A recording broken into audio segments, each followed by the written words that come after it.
जो लोग इंडस्ट्री में काम करते हैं वो जानते हैं कि पायलट्स को सिम्युलेटर पर हर इवेंचुअलिटी को डील करने की ट्रेनिंग दी जाती है। कुछ प्लेन्स होते हैं जो बड़े वाले प्लेन्स होते हैं, उनके अंदर डंपिंग फैसिलिटी अवेलेबल होती है फ्यूल की। मेरा ये भी हमेशा से एडवाइस रही है मीडिया को कि don't hype it, because have confidence in the airlines कि उन्होंने पायलट को ट्रेन किया हुआ है for every eventuality. It's a subject of investigation both by DGCA and by the Air India Express Safety Department कि ये हुआ तो क्यों हुआ, अगर ये ह्यूमन एरर है तो कौन जिम्मेदार है। देखिए, एयर इंडिया एक्सप्रेस की जो फ्लाइट थी त्रिची से टेक ऑफ की, लैंडिंग गियर में हाइड्रोलिक प्रॉब्लम आई, उसके कारण उनको मतलब पायलट के सामने प्रॉब्लम आ जाती है।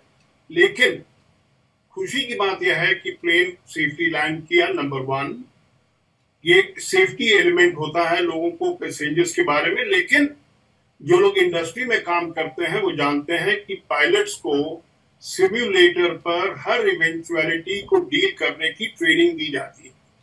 तो जब टेलीविजन चैनल फ्लैश कर रहे थे कि प्रॉब्लम स्नैग आ गया है, हाइड्रोलिक स्नैग, कि प्लेन होवर कर रहा है, तो होता क्या है कि कुछ प्लेन्स होते हैं जो बड़े वाले प्लेन्स होते हैं, उनके अंदर डंपिंग फैसिलिटी अवेलेबल होती है फ्यूल की।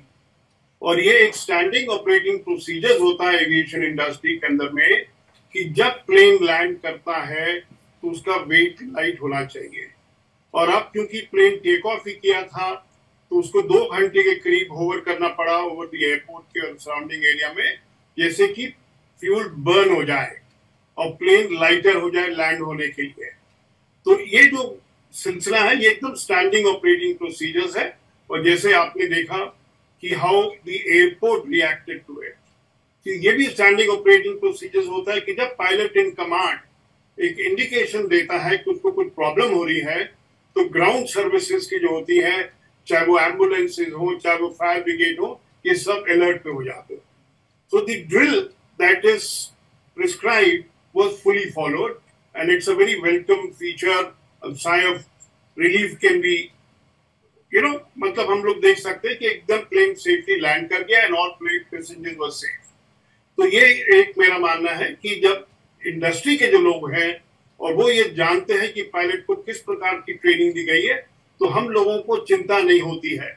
लेकिन स्वाभाविक है कि जो लोग इससे परिचित नहीं है उनको अवश्य फिक्र होती है कि प्लेन में अनसेफ हो जाएगा, लैंडिंग हो जाएगा।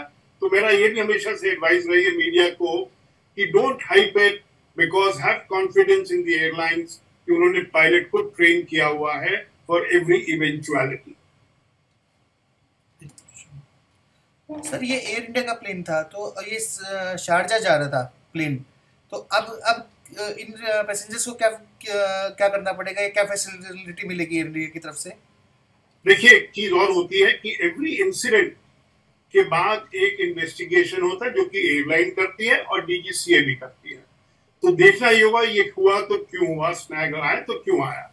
सेकंड चीज क्या होती है कि क्या ये सेम प्लेन को मेंटेनेंस वाले ठीक कर सकते हैं फॉर टेक ऑफ, या दूसरा प्लेन रिप्लेस करना पड़ेगा।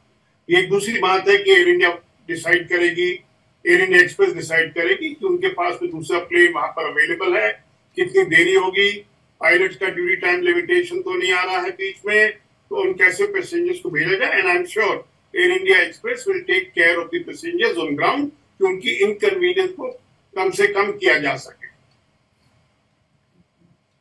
सर, क्या मेंटेनेंस की वजह से हो सकता है क्या, मतलब कि उसका लैंडिंग गियर अटकना के मेंटेनेंस प्रॉब्लम हो सकती है? ये देखिए, ये इन्वेस्टिगेशन के बाद में पता लगेगा कि whether it was a human flaw, और क्योंकि एक मशीन है, मुमकिन है जैसे कि हमारी मशीन जो हम घर में भी यूज करते हैं कि कभी ना कभी टेक्निकल प्रॉब्लम आ जाती है।